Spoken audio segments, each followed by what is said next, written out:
I said it was about commitment, didn't I? And the Eight of Wands is the underlying energy. So this is about communication. Now, this, like I was saying before, I think somebody already has taken action. Sorry, y'all. I got my hair done, but for some reason my hair is like making my ear itchy, so I had to scratch my ear real fast. But anyway, um, but yeah. So I think this has all. It all starts with communication. I feel like the back and forth had to do with, yeah, some passions, the fit, the energy, both of them, both energies emanated and everything like that. But the thing is, somebody was doing more than the other, and that could contribute to the fact that somebody wasn't sure if they really wanted to settle down and to, to really, be committed to a relationship. Now, again, this has to do with maturity level, perhaps, or this is a dynamic in regards to age, or maybe someone just isn't ready to settle down, right? Maybe someone just doesn't really want to, settle down like that. But this is the crazy thing, right? The thing that brought you two together was the Two of Swords, a decision that both of you didn't really want to make. So, or a decision that was needed to be made, but it was like no one could see what they need to see to make this real decision. It's a hard decision as well, the Two of Swords can indicate. But I don't see it as being indecisive, because the second you take off the blindfold, you know exactly which sword to use in the moment. So it's almost like it's a stalling program. You keep in a stalling program. You're stalling. It's very similar to the Two of Pentacles to me, with the Two of Swords, and very similar to the Ace of Wands.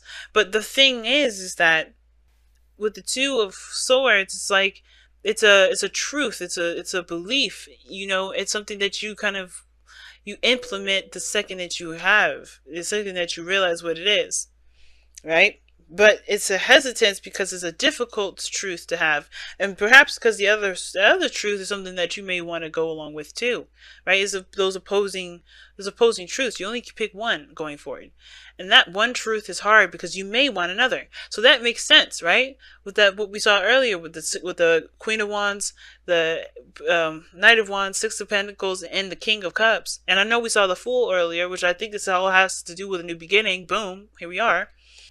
Is that somebody wants to do one thing, but they're conflicted with another because they want to do the other thing too. But they don't understand that maybe they could do both by just picking one sword and going with that and making their truth wield that.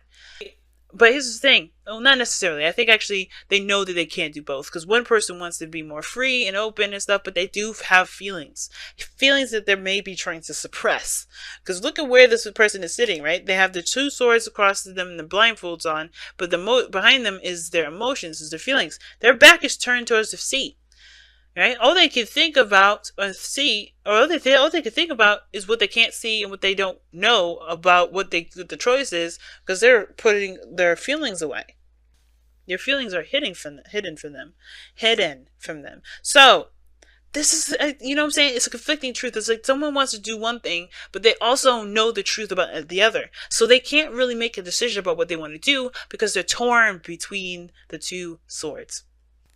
Part that's keeping them, the challenge, is the Ace of Pentacles, starting that new beginning, picking the sword and then just making a new beginning out of it, committing to it 100%. Because the Knight of Wands, he can't commit to anything. So if he's committed to himself and what he feels and what he enjoys. That's the only thing he's truly committed to. But think about this, right? He could be committed to this one thing for 5 seconds, right? Or he could commit to his freedom, but he can't. He's not committed to any of those options, right? Okay, hopefully I said that right? He could be doing one thing because he enjoys it, or he could be living his life. But he doesn't commit to freedom. He doesn't commit to the thing that he's doing, because both of those things can be very suffocating and very trapping. There are two perspectives. He can't do both at the same time. He can't be free and do the thing that he wants to do. He's got to do the one, right? Or maybe somebody's just thinking that they can.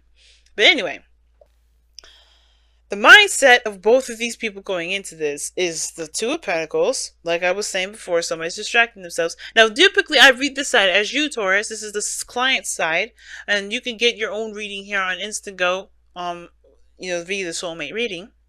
Soulmate investigation reading is on Instago. If you want one personally, you can. But this is how I typically read it. But you're allowed to go on the other side if it doesn't resonate. If this side doesn't resonate. But if all of this doesn't resonate at all, please understand it may not be your story. And that's okay. But This person here is definitely trying to weigh the pros and cons, probably thinking about what's worthy, whether or not it's worth going into this relationship or not, whether they can commit or not. This is something that they want to put their heart and soul into. This is something that's going to require effort and dedication, and if it's something that they really want to commit to. And I think they're looking at the practical aspects of it, like what are they going to get out of this? What is this going to lead them towards? All right, like what is the physical aspect about it instead of looking at how they truly feel.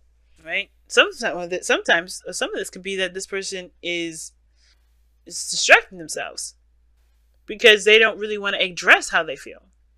Because if they address how they feel, they know that cup is there waiting for them to accept it. And they're like, I'd rather just stick with this. Okay? It could be that.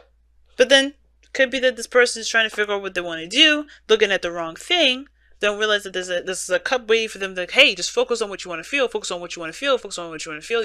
You'll know the decision that you have to make here. You know the decision that you have to make here. And then you can go and live that happy ever after. But here's what's weird about this with the soulmate, with this soulmate here. This person's very anxious, very stressed out. But the biggest thing I'm getting from this is not just the anxiety, not just the stress, but also the self-doubt. Now, they're coming off as extremely confident. Isn't that interesting? This person's really showing off that they're proud and they got all the stuff. They all set. They don't need nobody. They're very confident, and they really could be confident in themselves, but they don't necessarily believe it. They could be confident and they know how to show it. They know how to give off their energy. They know how to have that vibration, right? But mentally, there's something there that's missing. It looks like I don't want to say this person is a deceiver, but they're lying to themselves if they think that they're actually confident in themselves. Because if they were, they wouldn't be so stressed out here. They wouldn't be losing sleep. No, this person could be losing sleep at the same time because they're anxious to get this very thing, right? Then maybe they have anxieties about what they know they're gonna get, which is very interesting in itself. But the situation is this: it's like it's Nine of Swords is never about doubting something will happen, right? It's not about the thing; it's about the person. Because when you have doubts about something ever happening, that's you doubting yourself about it ever happening for you, right? If you can make it happen, and that to me tells me this person is really stressed about something, about so really stressed and doubting themselves, doubting the situation, doubting the potential of something growing, of something being good. Therefore, they act all, non-committal, or they maybe, they're super confident, but they're really stressed out. Now, this could be that this person is showing that they're okay and they're cool, and but this person is very transparent. The King of Wands I see the King of Wands as super transparent. If something's bugging the King of Wands, he will show his anger. He will react. He will react to every emotion he's got. He's the reaction king in the wands suit, the wands, they are reactionary. They're action and reactionary to me. They will always react and they will always act. They will always react, right? So if this person's thinking they're stressed out, they're definitely reacting as if they're stressed out. To me, they don't have to be. But typically, the King of Wands isn't cool and collected like the King of Swords. You would never see that dude stressing out. Because he ain't stressed. He don't stress. But, on top of that, he's cold as ice. He ain't going to express nothing. He doesn't express his emotions like that. He's very, very detached from them. He knows that it's a feeling and it's not him. But the King of Wands embodies that feeling and turns it into energy. So it's interesting. I think this person is anxious and they're working hard or they're doing something. They're putting that energy into something that's useful, but this person's coming off as extra confident when they have some doubts. But why do they have this? Why do they have this? What is this? What is this reason? What is the reason why this person has these doubts, but they appear to be so confident and so, carefree and la da da da da, right?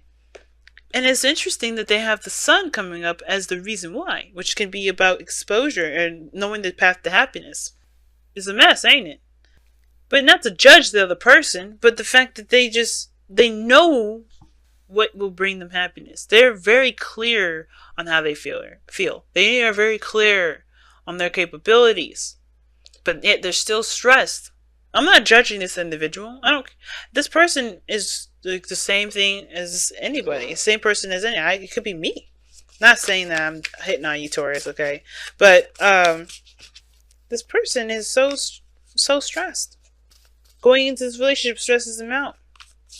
But how they appears to be like, you know, extremely passionate, extremely proud, extremely this, because the sun. What do they see? That's what I want to know. What is the sun for them? Actually, why are they stressed out? Actually, why is the King of Wands the present? Let's just put one for everything. So, why are they stressed out? Why are they stressed out? The Six of Pentacles. Okay, so they're stressed out because as well, right? They have doubts, but I think they're also a little bit, they're worried about the dynamic being, the dynamic being uneven, right? Now this person's coming up as the go-getter, the King of Wands. This doesn't have to be a man. This could be a female too. Someone definitely that takes action. Maybe this person's stressed out about what they've already done. Maybe they regret doing something or putting their 2 pence in. Right? Maybe this person is like stressed out or regretting or doubting that they're going to get reciprocation. But the King of Wands, this person is definitely showing off their confidence, definitely showing that they're just, they're action takers, right? So what is this? Why is this person showing that they're the King of Wands? Why? Why is this person showing that they're the King of Wands? Because it's Temperance. They're Sagittarius. I'm just kidding. So are you guys dating a Sag? But seriously, this person's really stressed out about getting something back, and the King of Wands is like they're taking action, and the reason why they're coming up as the King of Wands is because they're being patient. It's because they're waiting on something. It's because, give me one more. Why is Temperance coming up for this? Wow, yeah, they're being patient. They know something takes time to grow, to build, to create. They're creating something. The King of Wands is a very creative energy. And with Temperance and the Empress, it's like this person is understanding that this process is going to take some time. The Ace of Pentacles is that too. It's not just committing to a new beginning, but it's also taking the time to make this new beginning a reality. And the Sun, why is the Sun the reason why they are thinking and acting the way that they are? The Three of... Because their plans are clear. They know exactly what they need to do to get to where they need to be. Their plans are has opened that door. So they're taking action on what they want to do, but they're still stressed out about getting the return. That's crazy. That's crazy. But this person here is like definitely more clear than this individual. They got some stuff going on. But this person over here, yeah, it's either distraction news for them. Hell no, I ain't looking at this because I know exactly what's being offered to me. Or this person is looking at the very wrong thing. They should be looking at how they feel, what they want to feel. Beginning something new. And the reason why they think the way they think is because of the Ten of Pentacles. Perhaps that they've gotten, they're in a stable position. They want stability and security support. They want to feel stable. They want to be surrounded by people that care about them, that love them. They may be fearing commitment. And I said I would read your affirmation. I totally forgot because we just going straight into this reading. I was like, we got to get into this. We got too many cards that fell out. But let's go ahead and read the affirmation and the advice. Because nourish your soul is the thing that kicked us off, as well as the advice. And it says, drink in life. Use your senses to explore the world. To see, to touch, to taste, to smell, to hear, to experience all that is within you and around you. Your journey through life is meant to be a sensory experience. Your life is meant to be a rainbow of color, full of motion and sound. It's not meant to be a bland, tasteless existence of simply black and white. Be sensual. Explore yourself and your world every day and nourish your soul with every moment. Very interesting reading. Very interesting. Because this talks about don't hold back. Pretty much. Don't hold back on what you desire. Don't hold back on what you want. It's about experiencing and having and taking action in the world that connects you with life. It's pretty much saying to live. And this person here is not living. And it could be that they're in a safe space. They don't want to leave a safe space. But there's more to life than that Ten of Pentacles. And I never read the Ten of Pentacles as a safe space. But today, that is why. They're afraid of, I don't know. It's like, to me it looks like this is a safe space now. Let's see what the Whispers of Love has to say to wrap up your reading, guys. This is a big reading for this time around. Really. Simple, show simple acts of kindness. A simple act of kindness can energize you and bring happiness to those around you. Beautiful card. Always is. Always such beautiful cards. And so talking about extending yourself. It's very similar to nourish your soul. Nourish the soul. Extend yourself. Give of yourself. Experience life. Don't hold back. Let yourself feel. And if this is you guys, whatever you're doing here, whether this is distraction, news, or trying to figure things out, you have to start by feeling first. What do you want to feel? And let yourself feel it. And I think that's really the biggest thing for this individual here. On the other side, though, woo! This person is being the King of Wands because this person is experiencing life. They're doing the best that they can do, but they're also in the process of creation. They're creating something. And it looks like they're just stressed about not getting a certain outcome or not getting something reciprocated from them because they are enjoying life. The King of Wands does and will enjoy life, and he will continue to create as he experiences. It just looks like he's just stressed about either not getting enough or not being able to experience something. Because with the Sun being the reason why they're acting this way, the reason why they are this way, the reason why they think the way they do is because they know what paths they need to take to make their dreams come true. But they're stressed about the return of it.